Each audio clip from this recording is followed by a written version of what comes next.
Reciban nuestro saludo al iniciar la actividad orientadora número 4 de la asignatura Pediatría 1. La misma tiene como finalidad estudiar a los recién nacidos considerados de alto riesgo, lo que les permitirá su identificación, así como orientar un manejo adecuado y facilitar la recuperación. No obstante, lo más importante es ayudar a disminuir su incidencia. Al concluir la actividad orientadora, serán capaces de identificar los factores que condicionan el alto riesgo neonatal, reconocer los elementos generales que permiten diferenciar el recién nacido pretérmino y bajo peso y las características clínicas fundamentales del hijo de madre diabética, toxémica, adicta y seropositiva. Identificar los elementos que conforman el diagnóstico de la asfixia perinatal, así como la conducta a seguir y el pronóstico en el neonato. Y formular el diagnóstico positivo y las orientaciones terapéuticas de los traumas al nacimiento. Antes de iniciar el estudio de los contenidos nuevos correspondientes a este tema, debe revisar los referentes a la asignatura Morfofisiología Humana 1, en los temas 1 y 2, referidos a la relación existente entre el funcionamiento adecuado de los procesos celulares y la importancia que representa el mantenimiento de la estabilidad para un nacimiento exitoso, así como los aspectos relacionados con el desarrollo embriofetal normal y patológico, teniendo en cuenta los elementos de la prematuridad y del crecimiento intrauterino retardado. También recordarán el contenido del tema precedente, que abordó los principales elementos acerca del recién nacido normal. Resulta necesario que conozcan que el recién nacido de alto riesgo es todo neonato que tiene un elevado riesgo de morir o de desarrollar una deficiencia física, mental o social que sea capaz de interferir con su normal crecimiento y desarrollo y con su capacidad de aprendizaje, como resultado de condiciones o enfermedades maternas, placentarias, fetales o del parto mismo. Es muy importante conocer los factores que determinan que un neonato es de alto riesgo. Entre ellos se relacionan los maternos como el estado nutricional, la ganancia de peso durante el embarazo, las enfermedades propias de la madre, la edad, la multiparidad y el periodo intergenésico, los antecedentes de otros hijos prematuros y de bajo peso, el uso de drogas, medicamentos, embarazos múltiples, así como el hábito de fumar y el alcoholismo. Dentro de los factores funcionales dependientes de la placenta y del cordón umbilical, encontramos los sitios de implantación, anomalías e insuficiencia vascular placentarias, el desprendimiento prematuro de la placenta, el hematoma retroplacentario y las alteraciones del cordón umbilical.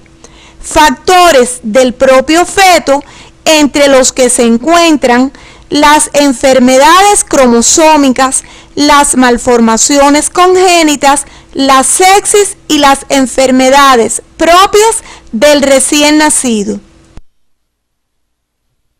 Y otros factores, tales como los patrones genéticos de la población, hábitos alimentarios, enfermedades endémicas, las características del clima, factores psicológicos, factores socioeconómicos y tradiciones culturales. Entre las principales condiciones del alto riesgo se encuentran el nacimiento antes y después del término de la gestación, el crecimiento intrauterino retardado, la macrosomía, la gemelaridad, enfermedades maternas como el RH negativo sensibilizada, la diabetes mellitus, la hipertensión arterial, las infecciones, cardiopatías, la epilepsia, la deficiencia mental y las colagenosis. Existen además otras condiciones de alto riesgo, menos frecuentes que las anteriores, que deben ser tenidas en cuenta no solo a la hora del nacimiento, sino para planificar el seguimiento de estos recién nacidos a nivel de la comunidad, donde serán atendidos y evaluados en su crecimiento y desarrollo, como el alcoholismo, la drogadicción materna, las presentaciones anómalas, la fiebre intraparto, la rotura de membranas 18 horas o más antes del parto, la asfixia perinatal, los traumatismos al nacer, las malformaciones congénitas mayores y enfermedades genéticas o metabólicas y las condiciones socioeconómicas deficientes.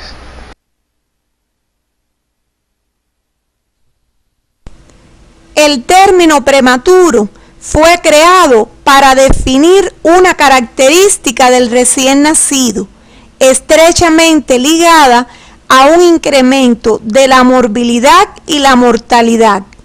Este ha evolucionado en el decursar del tiempo, teniendo en cuenta fundamentalmente dos variables continuas: el peso al nacer y el tiempo de gestación.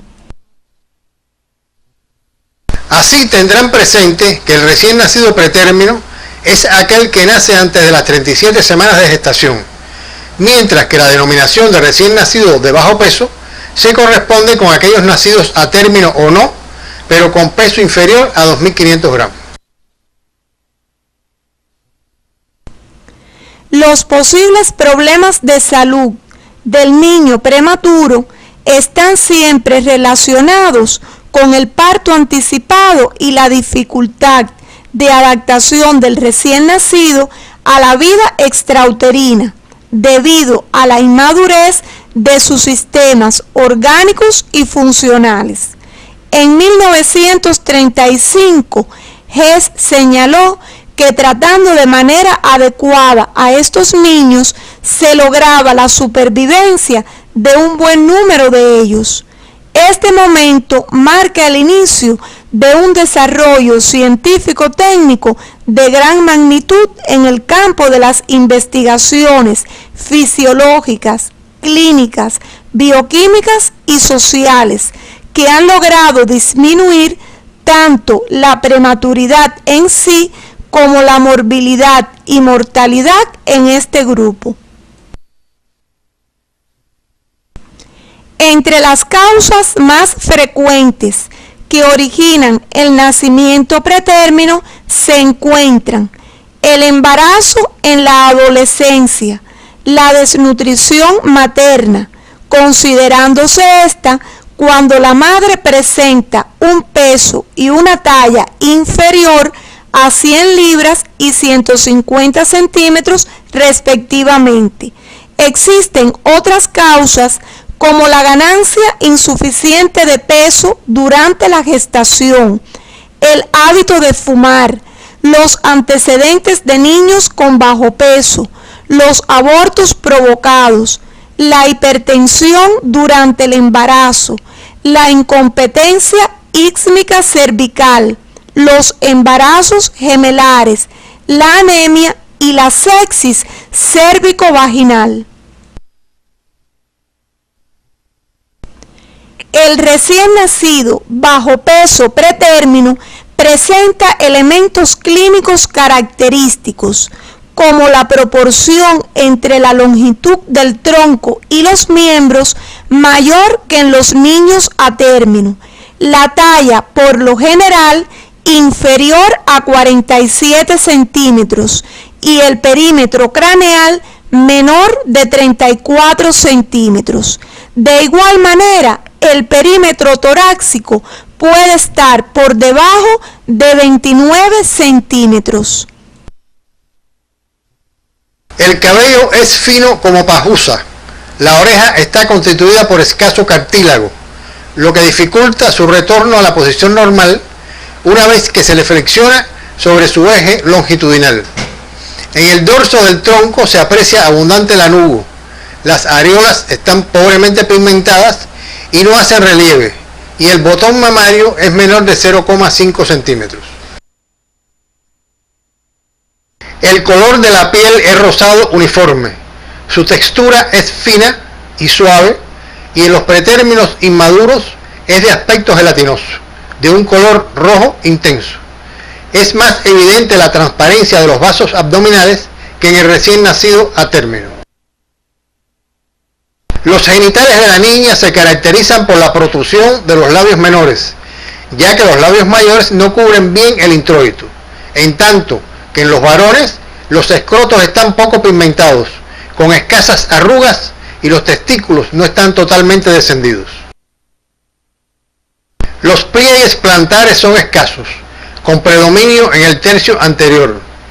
Estos recién nacidos son poco activos, con tono muscular disminuido y reflejo de succión pobre o ausente. La postura en decúbito es con menos flexión de los miembros que en el niño a término.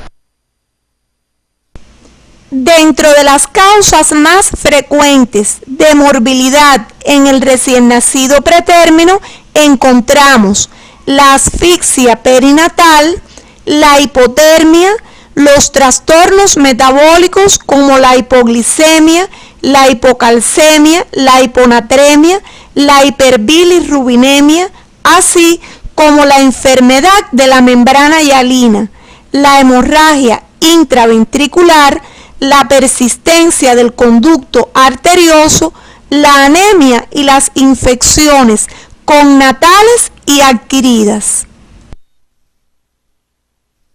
El recién nacido bajo peso para su edad gestacional o recién nacido hipotrófico, también denominado crecimiento intrauterino retardado, es aquel cuyo peso está por debajo de la segunda desviación estándar para su edad gestacional, aunque ya cuando se encuentra por debajo del 10º percentil de la curva de crecimiento intrauterino existe un retraso moderado. Es importante tener en cuenta que el crecimiento fetal desviado puede tener lugar en cualquier momento de la gestación, por lo que un recién nacido hipotrófico o con SUR puede ser a término o no. El mismo se ha relacionado con la desnutrición materna, los factores ambientales y sociales, la pobreza y distintos factores socioeconómicos. En ocasiones puede ser considerado como un efecto generacional.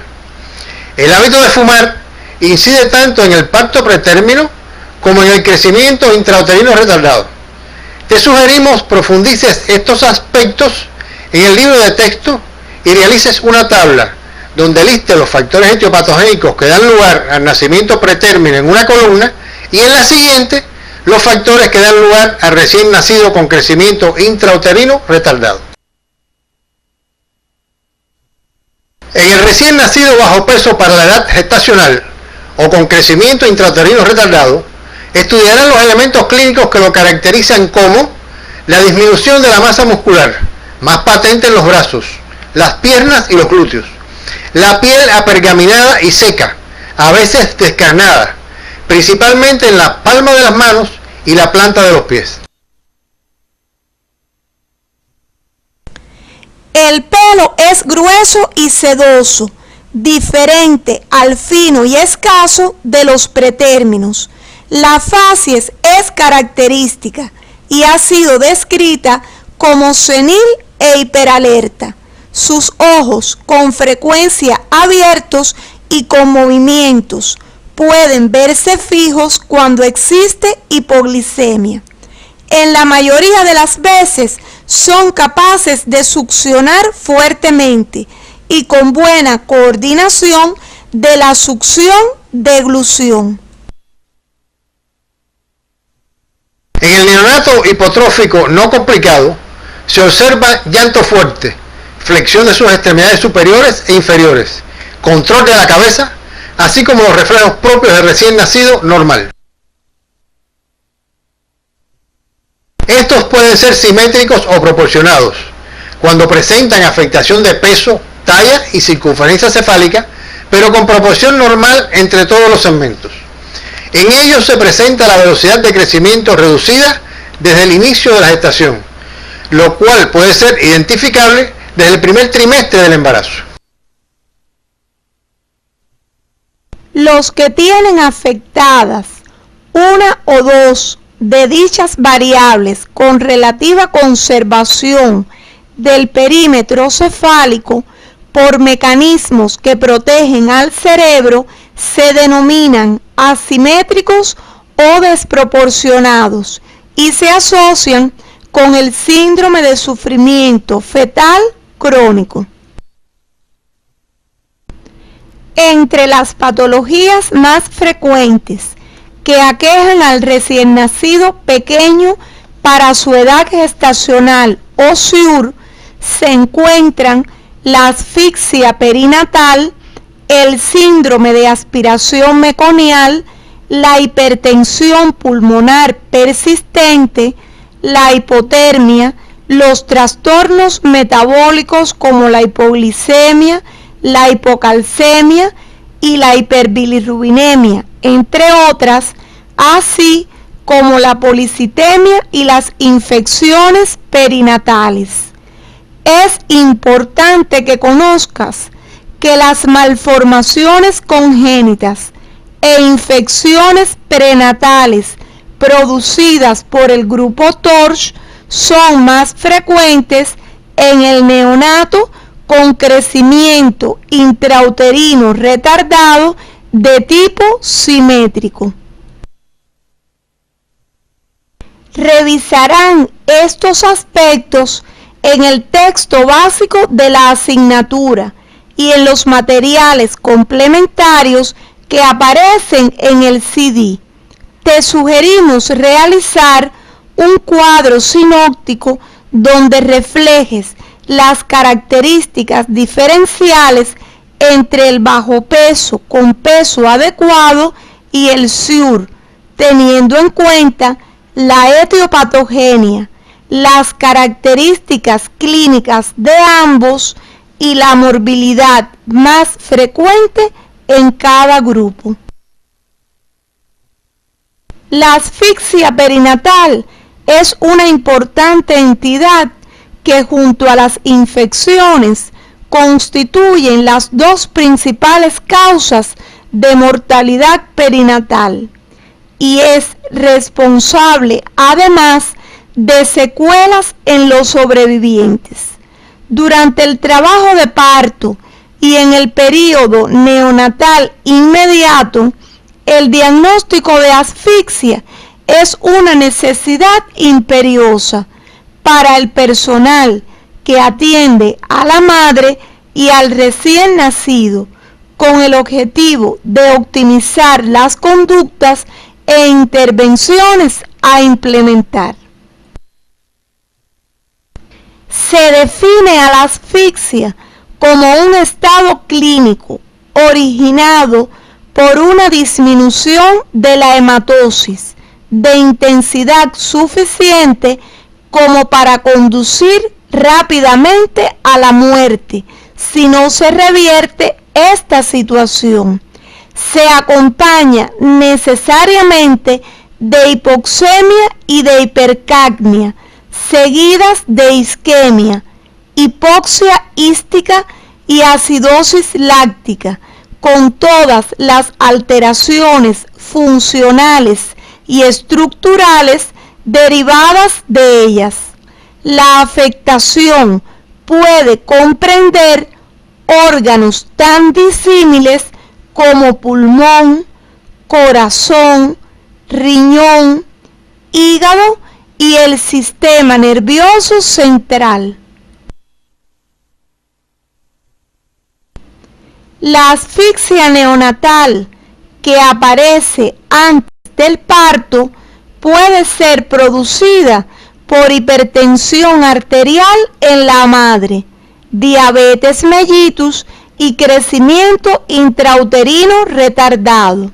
Si es intraparto, puede deberse a alteraciones del cordón umbilical y de la placenta, a disdinamias uterinas, desproporción cefalopélvica y traumatismos al nacer.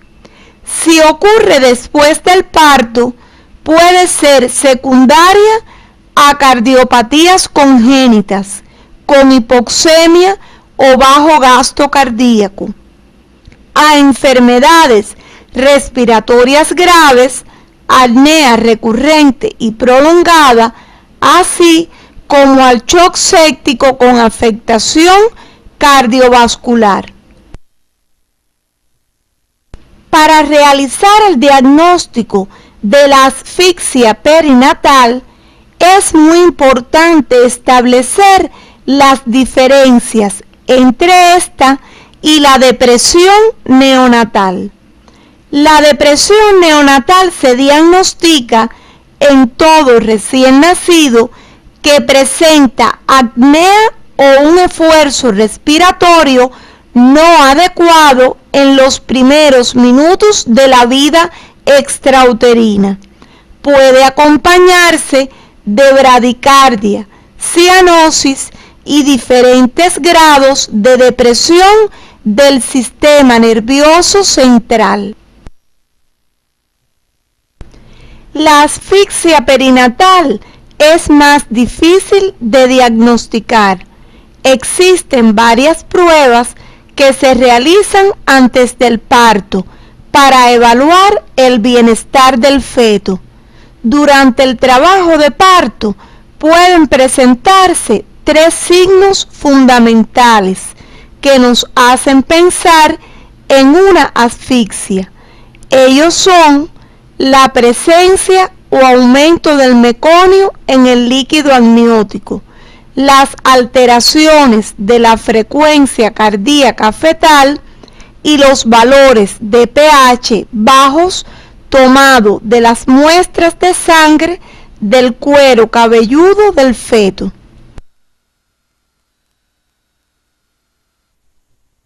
Desde el punto de vista clínico, el neonato asfíctico puede presentar manifestaciones de fallo multiorgánico a nivel del aparato respiratorio, del sistema cardiocirculatorio, en la función renal, el sistema digestivo y alteraciones metabólicas, endocrinas y del sistema nervioso central.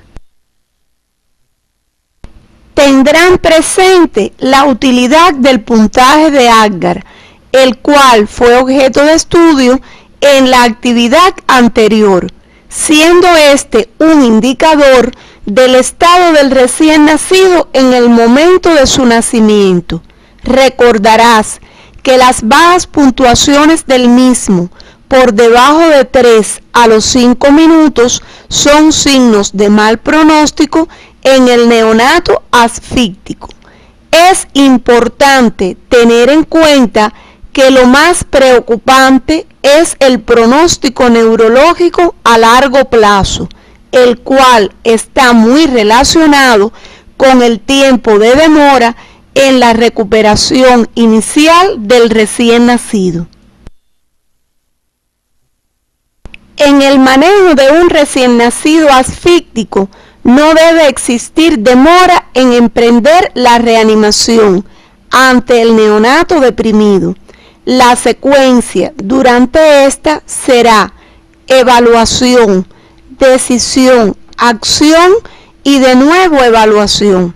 Para ello tendrán en cuenta 3 elementos importantes en el momento de la reanimación neonatal: el esfuerzo respiratorio, la frecuencia cardíaca y la coloración.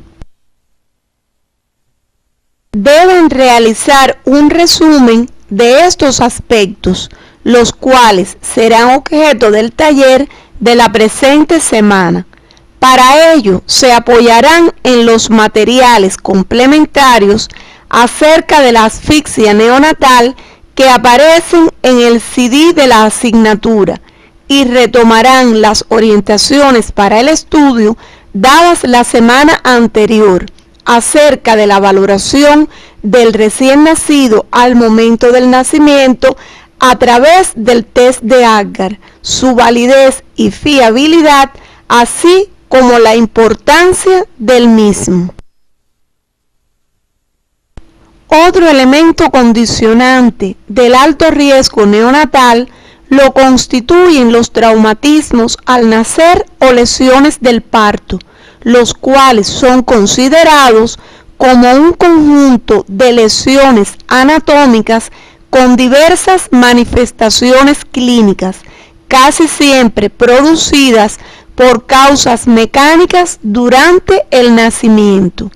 En 1995, la Organización Mundial de la Salud reportó que el 28% de las muertes neonatales en el mundo fueron a causa de la asfixia y de los traumas al nacer. La morbilidad y mortalidad por traumas obstétricos han ido descendiendo considerablemente a lo largo del tiempo, sobre todo por la atención que recibe la mujer embarazada. Debe precisarse la existencia de un grupo de factores de riesgo que condicionan la ocurrencia de los traumatismos del parto, entre los que se encuentran la primiparidad, el parto prolongado o extremadamente rápido, la presentación anormal, el oligoamnios, la prematuridad y posmadurez, la macrosomía y las distocias como los partos instrumentados, así como la desproporción cefalopelviana. Estos traumatismos se clasifican en diferentes grupos, entre los que se encuentran las lesiones de partes blandas como las petequias, equimosis, heridas, excoriaciones, adiponecrosis subcutánea, bolsa serosanguínea, cefalohematoma y hematoma subcutáneo del cuero cabelludo. Pueden presentarse lesiones óseas, entre las que aparecen fracturas craneales, fracturas de clavícula, de húmero y de fémur. Pueden existir además lesiones viscerales y del sistema nervioso a nivel central, de la médula espinal y de los nervios periféricos. Es importante que reconozcan las diferencias que existen desde el punto de vista clínico entre la bolsa serosanguínea y el cefalohematoma, dada la frecuencia de estas lesiones y la necesidad de una adecuada orientación a la familia y la toma de una conducta correcta con el recién nacido.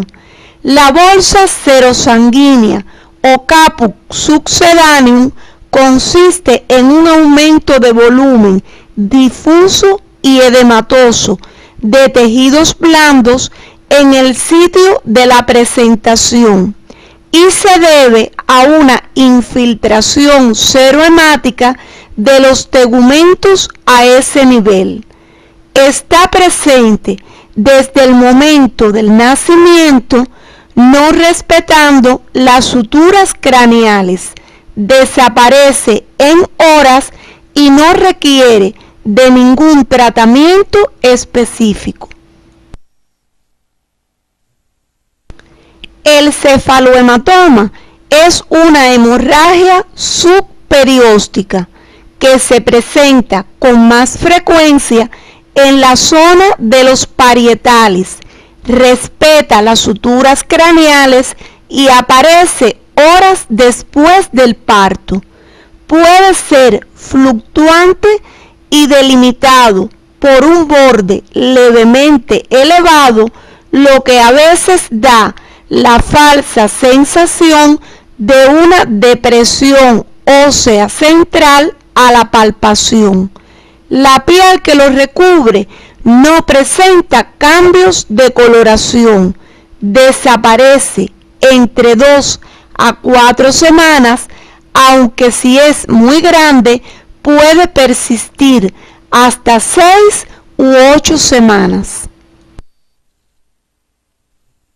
Ambas entidades no requieren de una terapéutica específica, pero resulta importante que conozcas que el cefalohematoma puede constituir un factor agravante del ictero en el recién nacido. Estos aspectos serán abordados durante las actividades de la semana 6 relacionadas con el recién nacido patológico. Les recomendamos profundizar en estos aspectos revisando la bibliografía, los materiales complementarios y la galería de imágenes que aparecen en el CD de la asignatura, pues será objeto de la discusión de casos clínicos en la presente semana. Puedes realizar además una representación esquemática sobre las zonas de localización y las características de los traumatismos del parto, así como los elementos que diferencian a la bolsa serosanguínea del céfalohematoma, lo cual te ayudará a la mejor comprensión de este contenido.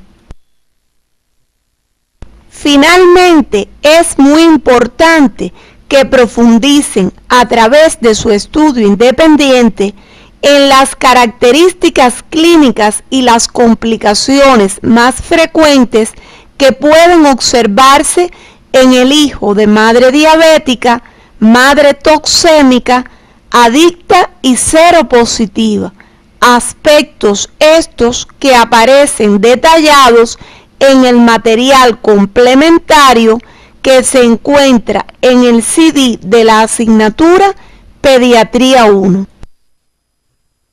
Una vez concluida la actividad orientadora de hoy, arribamos a las siguientes conclusiones. La atención y los cuidados médicos correctos al recién nacido de riesgo no solo contribuyen a una menor mortalidad en esta etapa de la vida, sino que también posibilita que los neonatos sobrevivan con la mayor calidad posible.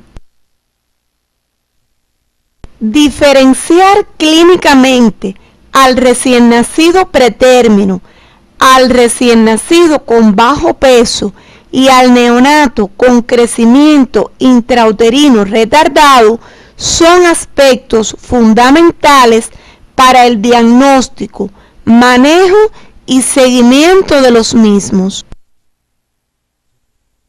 El diagnóstico de la asfixia perinatal es una necesidad primordial para optimizar las conductas e intervenciones a implementar.